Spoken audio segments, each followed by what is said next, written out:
नमस्कार दोस्तों, गुरुजी स्टडी में आपका स्वागत है। मैं अरविंद खंडेलवाल आपका स्वागत करता हूँ। आपने लास्ट वीडियो देखी, कैसी लगी आपको लास्ट वीडियो?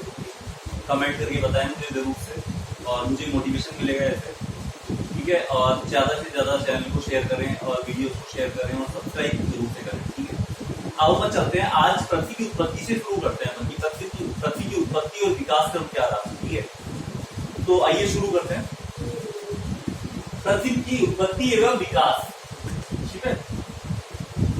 तो इसके संबंध में शुरू आप जैसे कि जानते हैं कि पृथ्वी की उत्पत्ति के बारे में अगर जानना है तो पृथ्वी की तो सब वैज्ञानिकों की अपनी अपनी परिकल्पनाएं होती है, ठीक है। ऐसे तो है नहीं कि पृथ्वी की उत्पत्ति के समय में वो थे, किसी ने प्रत्यक्ष तो किसी ने देखा नहीं, ठीक है। सब अपनी परिकल्पनाएं देते कि ऐसा हुआ होगा। तो सबसे पहले आरंभिक सिद्धांत के रूप में कुछ वैज्ञानिक हुए जिन्होंने अपनी परिकल्पनाएं की। सबसे पहले जर्मन दार्शनिक थे इमैनुअल कांट, उन्होंने अपनी परिकल्पना दी। उसके बाद लाप्लास नामक वैज्ञानिक थे, 1796 में उन्होंने अपनी परिकल्पना दी। उन्होंने कहा कि ग्रहों का निर्माण घूमते हुए पदार्थों के बादलों से हुआ है, उन्होंने ऐसे कहा, ठीक है। इस परिकल्पना को नेबुलस हाइपोथेसिस या फिर निहारिका परिकल्पना नाम से जाना गया, ठीक है। इसके बाद दूसरे वैज्ञानिक नेक्स्ट हुए चैम्बरलेन एंड बोल्टन। दो वैज्ञानिकों ने एक साथ अपनी परिकल्पना दी थी, चैम्बरलेन एंड बोल्टन। उन्होंने कहा कि सूर्य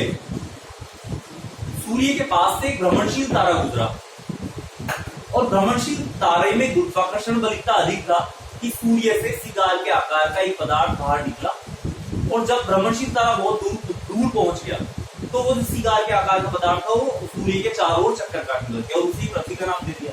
तो पृथ्वी की उत्पत्ति के लिए उन्होंने ऐसा बताया। इनके बाद एक वैतारक सिद्धांत आया, बाइनरी थ्योरी, ठीक है। तो बाइनरी थ्योरी में पृथ्वी को एक साथी तारे के रूप में उन्होंने माना, ठीक है। तो ये बाइनरी थ्योरी कहती है। इसके बाद रूस के एक ओटो श्मिड नाम से एक वैज्ञानिक थे और जर्मनी के एक थे कार्ल वाइजास्कर, ठीक है। तो उन्होंने कहा कि सूर्य सौर निहारिकाओं से घिरा हुआ है। सौर निहारिकाएं मतलब हाइड्रोजन, हीलियम, धूमकेतु, ठीक है, धूल के कण, इनसे घिरा हुआ है सूर्य, ठीक है। और जब इनमें आपस में जब ये हाइड्रोजन, हीलियम ये घूमते हैं, विचरण करते हैं, तो इनमें टकराव होता है, घर्षण होता है। और जब इनमें घर्षण होता है तो इनसे टकराव से गैसीय पदार्थ निकलते हैं, गैस निकलती है, एक तरह से ऊष्मा निकलती है, फिर तो और बादल बनते हैं, ठीक है। और बादल फिर संघनन होता है, उससे ग्रहों का निर्माण हुआ है, पृथ्वी का निर्माण हुआ है, उन्होंने ऐसा कहा, ठीक है। इसके बाद अपन चलते हैं, अब आधुनिक सिद्धांत की बात करते हैं कि ब्रह्मांड की उत्पत्ति कैसे हुई। तो ब्रह्मांड की उत्पत्ति के संबंध में सबसे पहले एक एडविन हबल नाम के व्यक्ति ने 1920 में उन्होंने कुछ अपने सिद्धांत बताए। उन्होंने बताया कि उन्होंने ऐसा कहा कि उन्होंने गुब्बारे का एग्जाम्पल लेते हुए बताया। उन्होंने बताया कि गुब्बारे में आप डॉट डॉट डॉट डॉट कर लीजिए, ठीक है, पहले से डॉट डॉट कर लीजिए, फिर गुब्बारे को फुलाइए।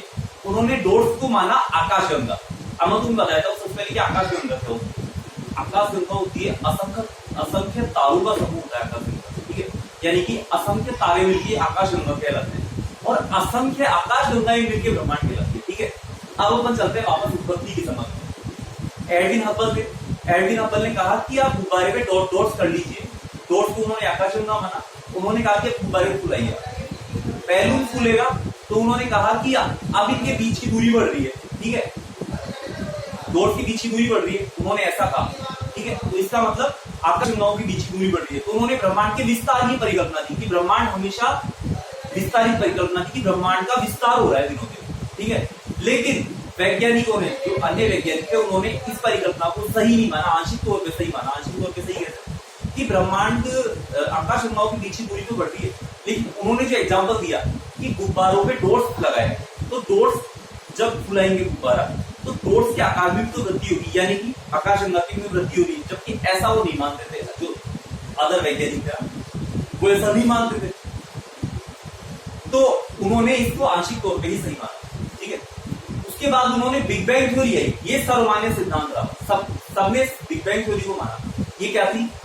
इसमें बिग बैंग थ्योरी में ऐसा हुआ कि इन्होंने ऐसा कहा कि पहले जो एक तरह से ब्रह्मांड एक गोले के रूप में था, ठीक है, गोले का एक परमाणु था, ठीक है, इसमें भीषण विस्फोट हुआ।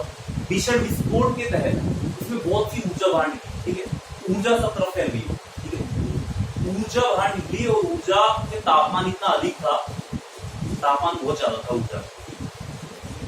तो फिर क्या हुआ कि जो ऊर्जा बाहर निकली, ठीक है, हालांकि कुछ ही सेकंड में, कुछ ही बहुत ही कम टाइम में, पहले तो मैं आपको बताऊं कि जो ब्रह्मांड की उत्पत्ति का टाइम है वो 13.7 अरब वर्ष पूर्व ये ब्रह्मांड की उत्पत्ति शुरू हुई थी, ठीक है। अब जब ऊर्जा बाहर निकली तो लगभग 3 साल के भीतर 3 साल के अंदर उसने अपना तापमान 4500 केल्विन तक सीमित कर लिया, ठीक है, मतलब कुछ ही टाइम में वो जो विस्तारित हो रहा था तापमान उसको कंट्रोल कर लिया और 3 लाख साल में 4500 केल्विन तक ला पहुंचा तापमान, ठीक है। तो बिग बैंग थ्योरी ये थी। अब आता है प्रकाश वर्ष, ठीक है। तो प्रकाश वर्ष क्या होता है? प्रकाश वर्ष होता है प्रकाश द्वारा एक साल में तय की गई, ठीक है। अब मैं तुम्हें बताऊं कि प्रकाश 3 लाख किलोमीटर प्रति सेकंड की गति से दूरी तय करता है, 3 लाख किलोमीटर प्रति सेकंड। तो सोचिए आप एक साल में प्रकाश कितनी दूरी तय करेगा, सोचने से ही परे है, बहुत दूरी तय करेगा। तो ऐसा माना जाता है कि आकाश गंगाएं बढ़ती जा रही है, ठीक है। दो आकाश गंगाओं के बीच की दूरी है ना, दो आकाश गंगाओं के बीच की दूरी लगभग 80,000 से 1.5 लाख प्रकाश वर्ष के जितनी हो सकती है, ऐसा करो। अब अपन चलते हैं कि तारों का निर्माण कैसे हुआ। ऐसे तो ब्रह्मांड की उत्पत्ति तो हुई, अब तारों का निर्माण कैसे हुआ?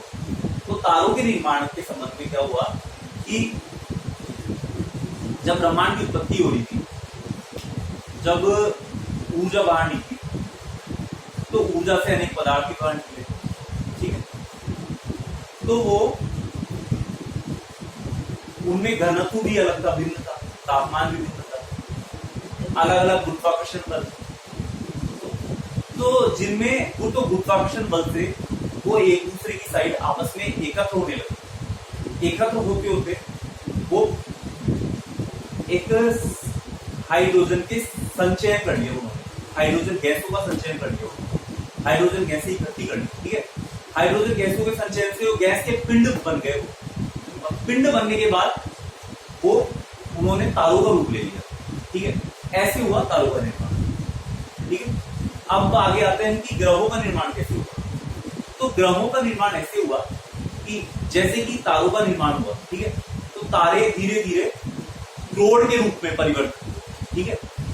मतलब तारे क्या है, गैस के पिंड थे, गैस के पिंड ही तो थे तारे, ठीक है। तो गैस के पिंड धीरे धीरे क्रोड का आकार ले लिया और क्रोड के चारों तरफ धूल के कण वो चारों तरफ घूम रहे थे, क्रोड के चारों तरफ धूल के कण घूम रहे थे, जो रोटेटिंग डिस्क होती है ना वैसे, ठीक है। और धीरे धीरे उनमें जो गैसें हैं उनमें संघनन होना प्रारंभ हुआ, गैसों के बादल बने, फिर उनमें संघनन होना प्रारंभ हुआ, संघनित हुई वो गैसें।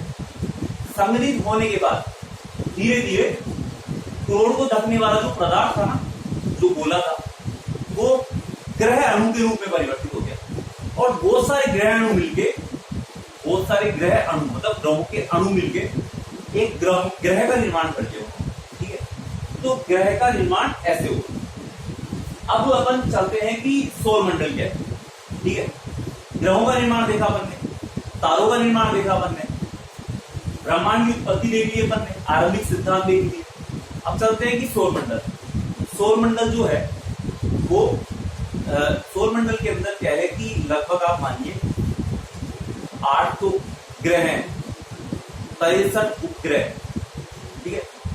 बहुत से धूल के कण, धूमकेतु वगैरह, ये सब सौर मंडल के अंदर आते हैं, ठीक है।